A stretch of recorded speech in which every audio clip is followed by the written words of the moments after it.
ప్రియమైన దేవుని బిడ్డలారా, మీకు శుభములు వందనములు తెలియజేస్తున్నాను. అనుదిన ధ్యానమునకు స్వాగతం. యోబు గ్రంథం 20వ అధ్యాయం ఈ దినం మనం ధ్యానిస్తున్నాం. నయమాతీయుడైనటువంటి జోఫరు మాట్లాడుతున్నాడు. యోబు మాటలు విన్న ఇతను అంటున్నాడు, అలాగున నువ్వు చెప్పినందుకు నా యందలి ఆతురత తగిన ప్రత్యుత్తరము సిద్ధపరిచి ఉన్నది. నా వివేకము తగిన ప్రత్యుత్తరము సిద్ధపరిచింది అంటున్నాడు. దేని కొరకు అంత ఆతురత? యోబు మీద బాణాల్లాగా మాటలు సంధించేదానికి. వినుటకు వేగిరపడము, మాట్లాడడానికి నిదానించమని లేఖనం అంటుంటే జోఫరు చాలా ఆతురత పడుతున్నాడు. ఈ అధ్యాయంలో జోఫరు యొక్క ప్రసంగ అంశం ఏంటంటే భక్తిహీనుడు లేదా భక్తిహీనునికి పట్టుగతి. యోబును జోఫర్ను కాస్త పక్కన పెట్టి వాక్యపు సత్యాన్ని గ్రహించే ప్రయత్నం చేద్దాం.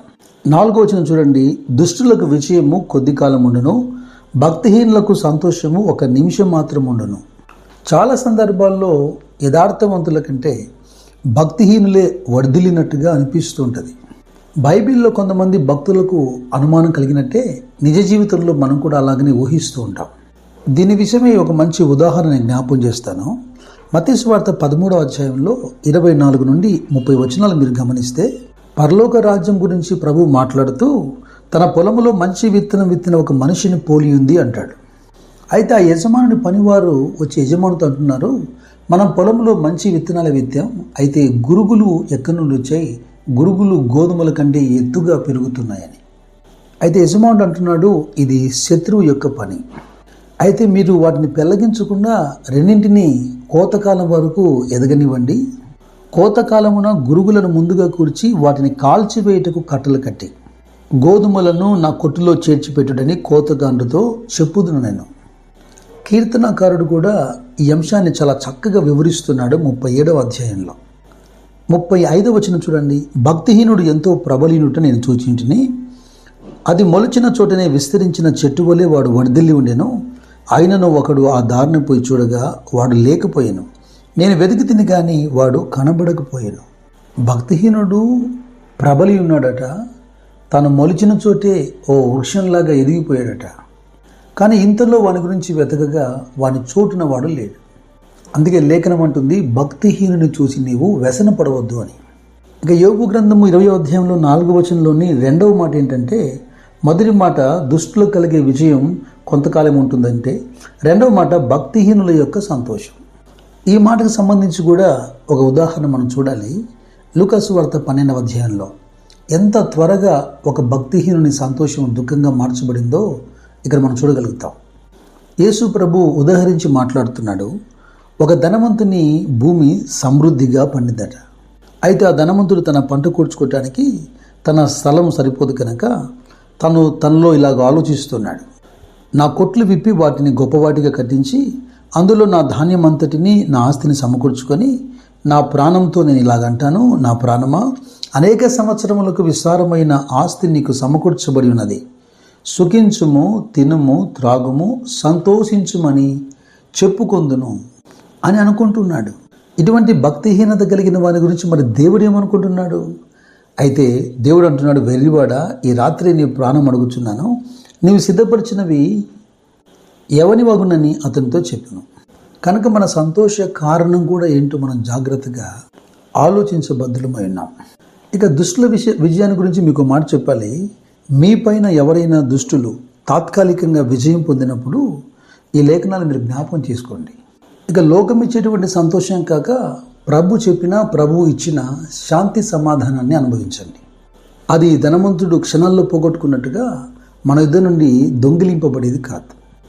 ఇక యోబు గ్రంథం 20వ అధ్యాయంలో మరొక వచనం వైపు చూద్దాం. అది 8వ వచనం.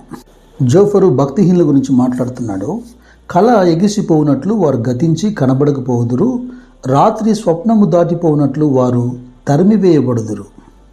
అయితే భక్తిహీనులకు సంబంధించి యోబు ఏమంటున్నాడు మీరు చూడండి. 21వ అధ్యాయంలో 5వ వచనం నుండి, నేను దాని మనసులకు తెచ్చుకునేలా నాకేమీ తోచుకున్నది, భక్తిహీనులు ఏల బ్రతుకుదురు, వారు వృద్ధులై బలాభివృద్ధి ఏలనొందుదురు, వారుండగానే వారితో కూడా వారి సంతానము, వారు చూచుచుండగా వారి కుటుంబము స్థిరపరచబడుచున్నది, వారి కుటుంబములు భయమేమీ లేక క్షేమముగా ఉన్నవి, దేవుని దండము వారి మీద పరుట్లేదు.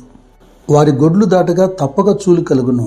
వారి అంతేకాకుండా తమ పిల్లలు మందలు మందలుగా బయటికి పంపుతారట.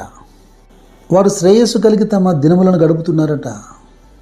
ఆసాపు కూడా 73వ కీర్తనలో ఇలాంటి మాటలే పలికాడు. భక్తిహీనుల క్షేమము నా కంటబడినప్పుడు గర్వించు వారిని బట్టి నేను మత్సరపడి తిని అంటాడు. మరణమందు వారికి యాతన లేవట, వారు పుష్టిగా ఉన్నారట. ఇతరులకు కలిగే ఇబ్బందులు వాళ్ళకి ఏమి కలగట్లేదు. ఇతరులకు పుట్టినట్లుగా వాళ్ళకి ఏ తెగులు పుట్టడం లేదు. ఇదిగో భక్తిహీనులు ఎల్లప్పుడూ నిశ్చింత గలవారై ధనవృద్ధి చేసుకుంటున్నారట. ఇక్కడ ఆసాపు బాధ ఏంటంటే, నేను నిర్దోషినై నా చేతులు కడుక్కొని నా హృదయాన్ని శుద్ధి చేసుకొని యథార్థంగా బ్రతుకుట వ్యర్థము, ఎందుకంటే దుర్మార్గుడే నాకంటే క్షేమంగా ఉన్నాడని. అయితే కాస్త తెలివి తెచ్చుకొని ఆలోచించి వీరు పలికిన ముగింపు మాటలు కూడా మనం వినాలి. ఆసాపు అలాగా వివరిస్తూ చివరికి అంటాడు 18వ వచనంలో, నిశ్చయముగా నీవు వారిని కాలు జారు చోటినే ఉంచి ఉన్నావు, వారు నశించున్నట్లు వారిని పడవేయుచున్నావు. క్షణమాత్రములోనే వారు పాడైపోదురు, మహాభయము చేత వారు కడముట్ట నశించుదురు. యోబు కూడా 21వ అధ్యాయంలో అన్నాడు కదా అనేక విషయాలు. అయితే 13వ వచనంలో అంటాడు, వారు శ్రేయస్సు కలిగి తమ దినములు గడుపుదురు, ఒక్క క్షణములోనే పాతాళమునకు దిగుదురు. కనుక ఈ భక్తుల వలె మన కళ్ళెదుట వర్ధిల్లుతున్నటువంటి భక్తిహీనులను చూసి త్వరపడి మనం మాట్లాడితే ముగింపునకు మనం కూడా పశ్చాత్తాపడక తప్పదు. కీర్తనాకారుడైన దావీదు అందుకే అంటున్నాడు, చెడ్డవారిని చూసి నువ్వు వ్యసనపడొద్దు, దుష్కార్యములు చేసేవారిని చూసి మత్సరపడొద్దు. వారు గడ్డి వలె త్వరగా ఎండిపోదురు, పచ్చని కూర వలెనే వాడిపోదురు. ఎంత నీతిగా ఎంత భక్తిగా బ్రతికినా మాకంటే వారే ఇతరులే క్షేమంగా ఉన్నారనుకునే వాళ్ళు ప్రతి చోట ఉంటారు. విద్యార్థుల్లో ఉంటారు, ఉద్యోగస్తులు ఉంటారు, వ్యాపారం చేసే చోట ఉంటారు, కుటుంబాల్లో ఉంటారు. మీకు జవాబు దొరికిందని నేను అనుకుంటున్నాను. సమస్త జ్ఞానముకు మించినటువంటి దేవుని సమాధానం మీ హృదయములకు తలంపులకు కావలి ఉండును గాక. God bless you. God bless you.